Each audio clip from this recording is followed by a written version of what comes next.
Hello there, my name is Hido and welcome to the Pantheon, where today we're delving into Bant, or I actually have no idea what they're called in New Capenna. If I'm being quite honest. Bant it is though, and it's Rigo. Streetwise mentor, he cares about little people. He's a cat that cares for the little man, you know. The small things in life, you know, mom's apple pie, that sort of thing. But it's a 3-mana 2/2 cat citizen. When it enters the battlefield, it has a shield counter on it. So if damage will be dealt or you destroy this, you get rid of the counter instead. Nice bit of protection to keep him on the field. Acts a bit more like an enchantment than anything else. Whenever you attack a player or a planeswalker with one or more creatures with power 1 or less, draw a card. So it's very much about having those teeny little guys that, you know, have a big impact on the game. Just like real life. The smallest packages have the biggest effect. I don't know. There's probably some innuendo in there, but you know. Hey ho, let's get on with it. And why don't we get on with subscribing to this channel? Come and join me on the journey. We're going to go through many different Magic commanders. Some big, some small like Rigo. So come along for the journey. And that takes me on to my number 5 pick. And at number 5, we've got Militia Bugler. Really cool card. I think this is just downshifted to common, so you can play it in your pauper decks, but this is a cool card for commander right now. 3-mana 2/3 with vigilance. So yes, it's not got 1 power, so our commander won't really affect it, but it enters the battlefield and you can look at the top 4 cards of your library. You may reveal a creature card with power 2 or less from among them and put it into your hand. Put the rest on the bottom of your library in a random order. So a great bit of card advantage or card cycling. You're getting a body on the field. Maybe you're digging something up with 1 power that we really care about. Really nice card. And this whole section is about that 2 or less power. Then we got Mentor of the Meek. 3 mana for a 2/2 human soldier. Whenever there's a creature with power 2 or less enters the battlefield under your control, you may pay 1. If you do, draw a card. Incredible, especially fantastic with tokens, because it doesn't say non-token, so it's any creature. So if we've got some 1/1 tokens coming in, each one can draw as a card. Amazing card to see. Then Revelark is a fantastic way to recur all of these small threats. 5 mana for a 4/3. When it leaves the battlefield, remember that, so you could flicker things. Same with Militia Bugler. That's an end of the battlefield. Return up to 2 target creatures with power 2 or less from your graveyard to the battlefield. And it has the evoke ability, so you can pay 6 mana to cast it and you're going to sacrifice it straight away, getting those things straight back onto the field. Incredible card. And to finish off, we've got the Welcoming Vampire. 3 mana 2/3 Vampire. Whenever 1 or more creatures with power 2 or less enter the battlefield under your control, draw a card. Its ability triggers only once each turn. This is great if we're playing some kind of flash deck. Maybe you're playing a Hate Bears deck when you can flash them all in and stuff. Then we can draw tons more cards with this card. Really nice. And in Bant, there's quite a few ways that we can cast things at instant speed. You know, there's a Leyline of Anticipation, but then there's Alluring in green, making our 3 drops and less have flash and cost nothing, although it does help our opponents. So there we go. Not particularly 1 power, but 2 power and less. Includes 1 power. It's inclusive. Very nice. And you know, you've got to take your card advantage where you can get it. So I'll have all of these. Which brings me on to number 4. At number 4, we've got Tetsuku Umezawa, Fugitive. He's on the run from the law. Maybe he's stolen some gold? I don't know. I've no idea what's going on in the Magic story. There's too much of it. Just like there's too many cards. Anyway, 2 mana for a 1/3. Come on, there's that 1 power we wanted. Creature control with power or toughness 1 or less can't be blocked. Incredible in this deck for getting in there with our 1 power threats. Oh my god, I'm destroying everything. But this is just one of the best forms of evasion we have. And this section is all about that evasion. Sidar Kondo of Jamura is very similar. 4 mana 2/5 with flanking. That classic mechanic. Whenever a creature without flanking blocks this creature, the blocking creature gets -1/-1 until end of turn. By Jove, that's Very average. So it, you know, helps against any sort of tokens, things like that. Creatures your opponents control without flying or reach can't block creatures with power 2 or less. So all of our 1/1s or 1/85s are going to get in there for tons of, well, 1 damage. But, you know, it's a really good form of evasion. You know, how often do people have creatures with flying and reach? But it's a great thing to have.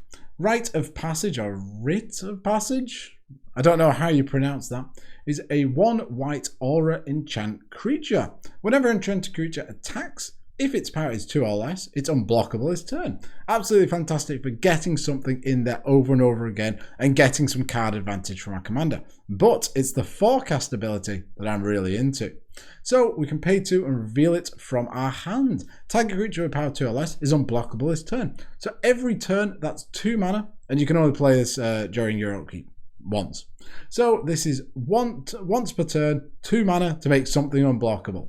Really, really awesome. And because it's an activated ability or triggered ability, it's just some kind of ability, this is uncounterable in the majority of situations.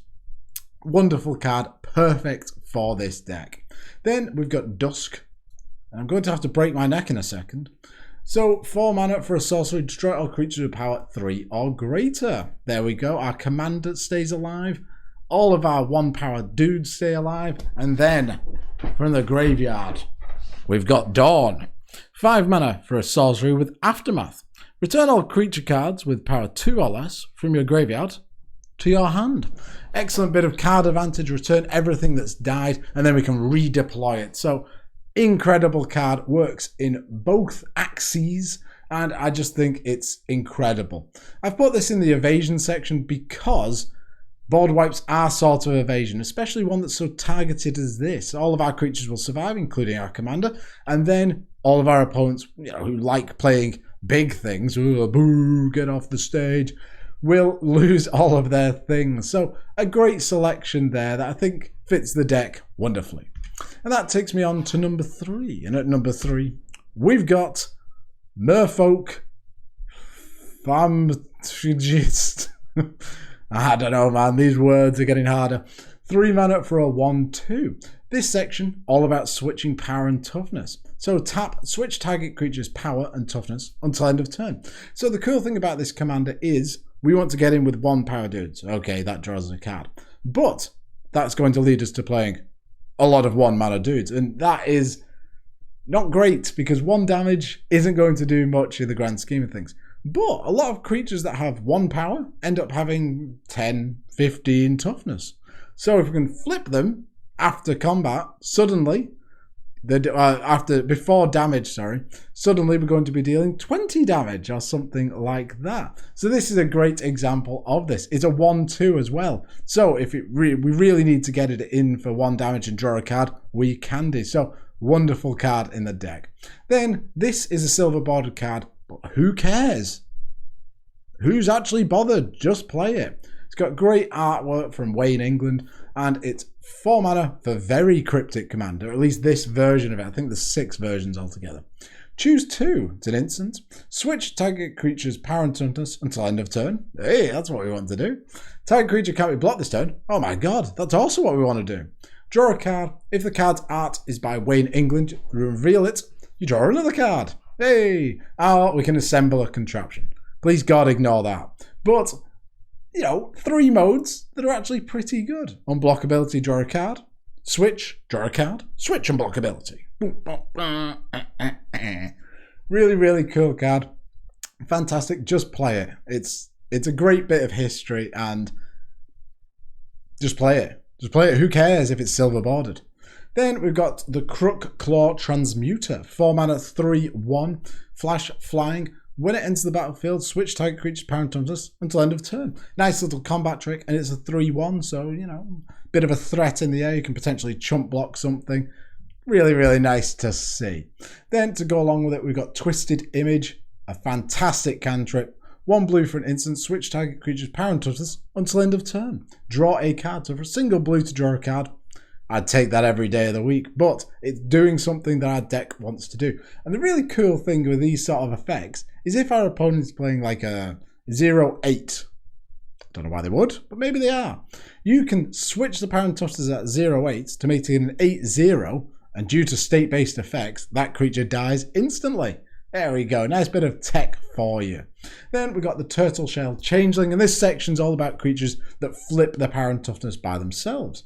4 mana Shapeshifter, Changeling, so it's absolutely everything, including an Oof and a Scarecrow, and Depression.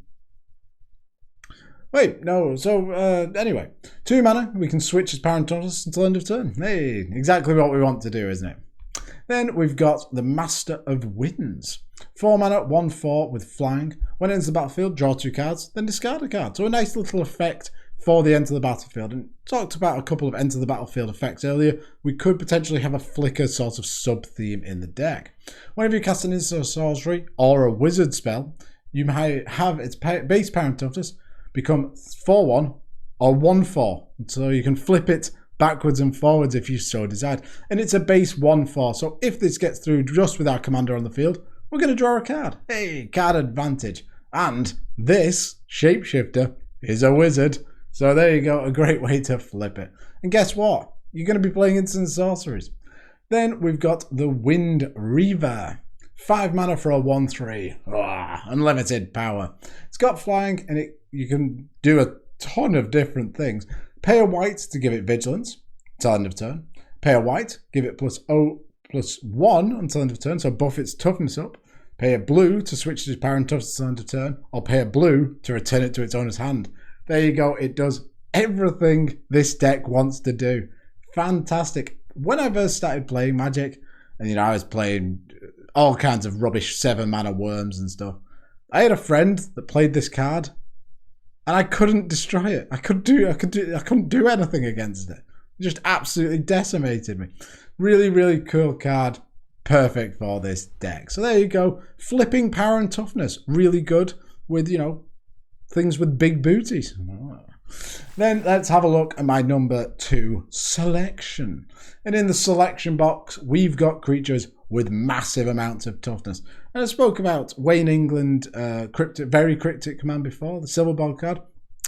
Just print this off as a proxy. You're never going to own this physically. I can pretty much guarantee it. But it is amazing for the deck and just fits so well. It's Karis and the Beholder. 5 mana for a 1/20. By Jove, that's enormous. Flying, and when it enters the battlefield and at the beginning of your upkeep, create a 1/1 human creature token and make a charisma check. So we roll a d20. If the result plus the number of creatures you control is greater than 11, put a 1/1 counter on each creature you control. Now, that does sort of ruin the 1 power theme our deck's going for, because then all our 1 power things will have 2 power. But I think it just fits too well to ignore that. Just, sprint it off, play it. It's a great card. But if the result is a natural 20, for each non-legendary creature you control, create a token that's a copy of that creature. It's incredible. It just does so many things. Such a cool and fun card. I think there's only about 50 of these in the world. So just print it off. Just play proxies. I don't care who does. There you go. So play that. Then, on the more affordable side, we've got a grizzled Leoto? It's a cat, so it fits with our commander's cat-esque sensibilities. 2 mana for a 1/5. Ooh. And that's it. That's all it does. It's a 1/5. There you go. Really cool to see. It's just... It fits. It fits the deck, and it's a cat. Play it. Then we got the Silent Arbiter. 4 mana for a 1/5. No more than 1 creature can attack each combat. No more than 1 creature can block each combat. There you go. Nice way of controlling combat. And you could technically build this deck around the theme of 1. 1 power, 1 attack, 1 combat, 1 life, live it. All that sort of generic rubbish. But this is a cool card, and it's got 1 power and 5 toughness. Hey, there you go. Then we've got Tomorrow Azami Familiar. 6 mana for a 1/5. If you would draw a card, look at the top 3 cards of your library instead. Put one of those cards into your hand and the rest on the bottom of your library. in any order. Get down there, rubbish cards. See ya. Really, really great effect to have. 6 mana is a lot, but we're playing green. You should have a bit of ramp. And a 1/5, we can easily flip that, deal 5 damage. Whoa! Yes, we're jumping through ridiculous hoops to make this sort of work, but that's the fun of Commander, in my opinion. So a great card to have. There you go. Big, big booties, you know, just really massive. You've got to really grab hold of them and flip them and attack for lethal. Anyway, in at number 1, I hate this one. I need to replace this one. It looks so horrible. But in at number 1, we've got Assault Formation. So if we've got things with massive booties, big posteriors, let's use them to attack. 2 mana for an enchantment. Each creature you control assigns combat damage equal to its toughness rather than its power. And you can pay a green, target creature with Defender can attack this turn as though it didn't have Defender. Pay 3, creatures you control get +0/+1 until end of turn. So a nice Anthem effect. The great thing about this is, like the flipping, you know, it does sort of remove our commander's ability, you know, about caring about 1 power and all that sort of rubbish. But this, our creatures still have 1 power. They're just dealing damage equal to their massive amounts of toughness. So that massive dragon suddenly is hitting someone for 20. Hey, absolutely phenomenal. Really, really good card. Then we've got Bashir. I'm sorry about that. 3 mana for a 0/3. Each creature you control assigns combat damage equal to its toughness rather than its power. Whenever it attacks, if you have the initiative, double the toughness of each creature you control until end of turn. Well, you could play a lot of initiative cards if you so desired. And this would be a fantastic include, because doubling toughness, that's pretty goddamn good in this deck.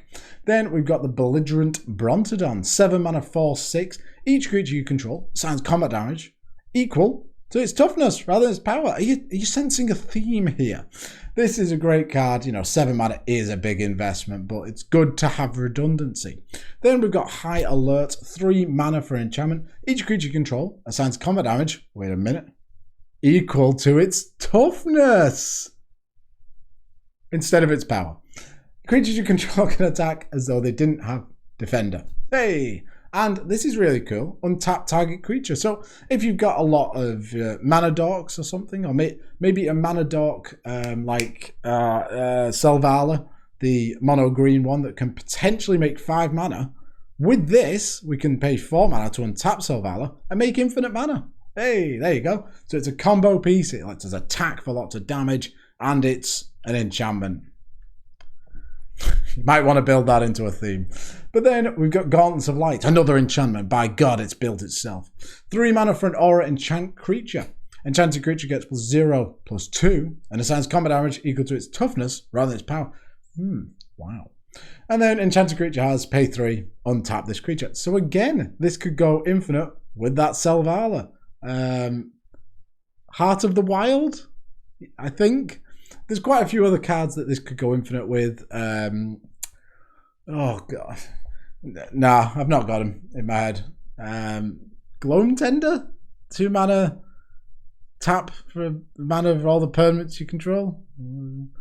I don't know. Anyway, you get the idea. And here, to finish off, we've got some cards that use their toughness in interesting ways. Steadfast Armor Saw. The only time I've played in a GP, this card won me a few games. 4 mana for a 2/3 Vigilance, pay 2 and tap it. It deals damage equal to its toughness to target creature blocking or blocked by it. Pretty rubbish, but by God, I've got some good memories attached to this card, so worthwhile include. And then to finish off, if we're attacking with lots of toughness, this is a wonderful Crater Hoof replacement, and dear God, it's a lot cheaper. Tower Defense, 2 mana for an instant. Creatures you control get +0/+5 and gain reach until end of turn. So if we've got one of these enchantments or creatures on the field that allow us to deal damage equal to our toughness, well, that's giving everything +5/+5 for 2 mana at instant speed. Wow. And with all the unblockability, that can easily kill our opponents. A wonderful selection there. Let's attack with our rear ends. And that is my selection for you today. Hopefully you've enjoyed this. And if you have, please do considering like, comment, subscribe. and all that sort of absolute trash. Thank you for watching, and I'll see you soon. Bye.